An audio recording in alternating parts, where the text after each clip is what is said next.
Yesterday, Kevin Durant led the way with 38 points, making 15 of his 27 field goal attempts. And Draymond Green said he sent KD an inspirational text message at 4 a.m. after a sluggish Game 3 loss. And another teammate, Andre Iguodala, had some very high praise for Durant. Let's take a listen.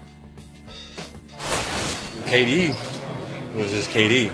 You know, he got to his spots, got to his shot. It's kind of reminding me of like 90s basketball when you got to score and they get the ball at the spot and take one dribble, make it and just get to their spot. And it's like defense can't do anything about it. It's kind of reminding me of MJ. I don't like to make that comparison, but he got to, David, you know, he got to the spots. And there's nothing you can do about it. Shannon, do you like the Durant-Jordan comparison? I love it. He should compare the number 2 guy currently playing to the number 2 guy of all time. That's a perfect comparison. Oh, that was funny. Yeah, I don't understand. How long did you and your joke writers have to work on that one? Why you doing that? This is my time. Could I have my time? Yeah. Is it my time? Did Steve Owens come up No. with your Heisman Trophy? No. Skip, both of these guys, Jordan and KD, are elite scorers. KD has more range than Michael, but Michael at 6'6" was a better back to the basketball player than Kevin Durant. Now, that's hard to believe considering that Kevin Durant is 7 foot tall, but he would much rather stay on the outside, shoot the mid-range, pull up from the 3. He can't get to the basket, but he's not the finisher that Mike is. He didn't play with his back to the basket like Mike did, especially later in Mike's career. But here's the thing. He talking about that game. That Iguodala funny. That Iguodala be tripping. He be keying me, Skip. He's talking about the game that Kevin Durant had yesterday. Just in case he didn't notice it, there's a guy that's playing right now, Skip, that's up 3-0. He got 5 games like the game Kevin Durant had yesterday. You know that, Skip? LeBron James has the kind of game that Kevin Durant had every other night. Point as usual, but Skip. The point is what he's saying is that when the guy gets it going, there's nothing you can do about it. I know a guy that got it going, and he's averaging 35, 10, and 9. And that's over 10 games. So I get what he's saying. Yeah, when these elite scorers, when these all-time great players, when they get cooking like they get it cooking, there's nothing you can do. You pray that he missed. You contest, you push him out further and further and further, and the ball is still going in and in and in, and there's nothing you can do. And Iggy's saying, hey, he got to his spot. There was nothing they could do. They tried to push him out that spot, but the ball was still swishing. Hey. But I know a guy that's 10 games into the playoffs, Joey, and is efficient like this. Like Kevin Durant was efficient last night, he's efficient like this every game. Really? Yeah. So help me out because I get a little foggy. Okay, go ahead. It comes and goes. But who's the reigning Finals MVP? I can't remember.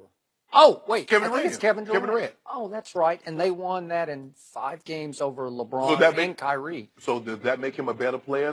Because if it does, Nick Foles is the best quarterback in the NFL. Yeah. If that's what we're doing. I guess that's what happened because that's all I need to hear. Tom Brady, you hear what Skip Bayless said? Yeah. Nick Foles is better than Tom Brady. But that's a 1-game shot. And this is 5 games. This is a 7-game series in which you have time to impose your will upon head-to-head, the second best player in the game. So a triple-double, a 32-point-a-night triple-double is not imposing your will. Damn, LeBron. Kevin Durant averaged in the finals 35, 8, and 5. That's pretty impressive. And moreover, he shot 47% from the three-point line through 5 finals games. That's big-time shooting. And he shot one right in the face of LeBron James. Made a big-time shot. In your face. And it was the clincher. It was the dagger. It was the final nail. Wasn't it for LeBron James? It was the first nail. The final nail was Game 5. We didn't call that foul on Kevin Durant when LeBron dunked it. You won't talk about that. Yeah. Kevin Durant in the finals last year made 93% of his free throws. So far through these playoffs, he's made 92% of his free throws. That's 54 of 59. LeBron's down at 76% as usual, but he's going to be at 80. He's going to be at 80. We got to bet on that. Yeah, but I just don't think he's going to get there. I do. So the beauty of yesterday, and the reason that I don't think Andre Iguodala was stretching or reaching, and he tried to preface it by, I know this is dangerous. That was the context he put it in. Yes. I don't like to do this, but he was merely talking about the Michael Jordan I covered in '98 in Chicago. He got to spots with force. he was as physical a basketball player as you almost ever see of the great players, where he would get to a spot and go up with such strength and force. There was nothing you could do if you let him get to that point on the floor that was a favorite spot for him. Yes. He's going to go up and he's going to make about 80% of those shots. And Kevin Durant yesterday made 12 mid-range jump shots. In a day and age, we don't see very many mid-range jump shots. I saw Chris Paul make quite a few last night in Utah, but I don't see it regularly like I see it from this 7-foot monster who is Kevin Durant. That's your term that you use for him, right? What about those 7 fadeaways on Thursday night? Did you see that? You know, every once in a while, he gets hot and falls in love. We hadn't seen that all year from him. And all of a sudden, LeBron James found one. Remember, they're way up in the game, and it's just a joke game, so he can do whatever he wants and get away with it. And all of a sudden, he'll have a rare hot streak. And I warned the blind witnesses, be careful, because he'll fall in love with one of those shots like he sometimes does with three-point shots. And then when you need him, he'll go 1 for 8 in a game, or he'll go 1 for 6 from the free throw line. In his last 2 ball games, LeBron James is shooting 33 for 54. Is that efficient? I mean, because Kevin Durant yesterday was 15 to 27. Yeah. And we've seen LeBron James. LeBron James on Thursday night was 19 of 28.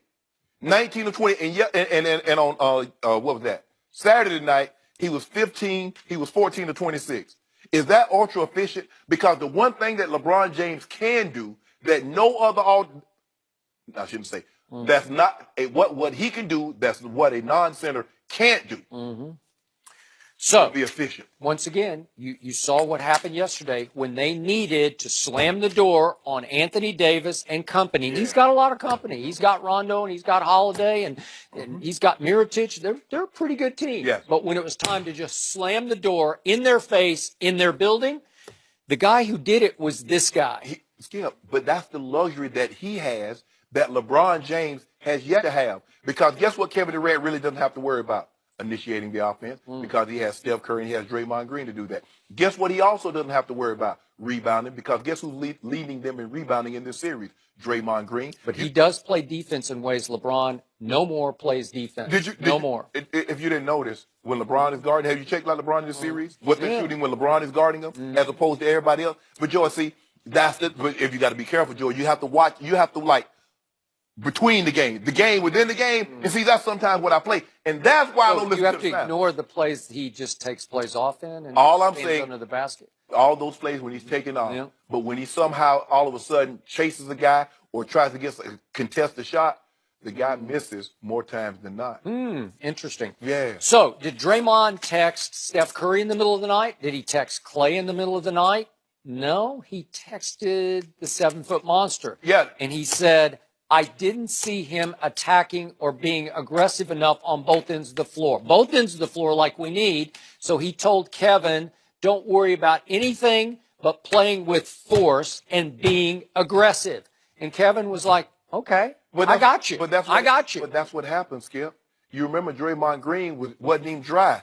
And he was texting Kevin Durant crying, saying he wanted him to come join him. Because he knew who the best player in basketball was. No, Skip, you will not find one NBA person that will say Kevin Durant is a better basketball player than Goat James. Because I saw it. I just go by what my eyes told me in the finals. So you say, and once again, I hate to break this to you, but do you know what's waiting at the end of the tunnel of the Eastern Conference? All of a sudden, LeBron's got a lot of breaks in the Eastern Conference because Philly was going to be more dangerous than Boston.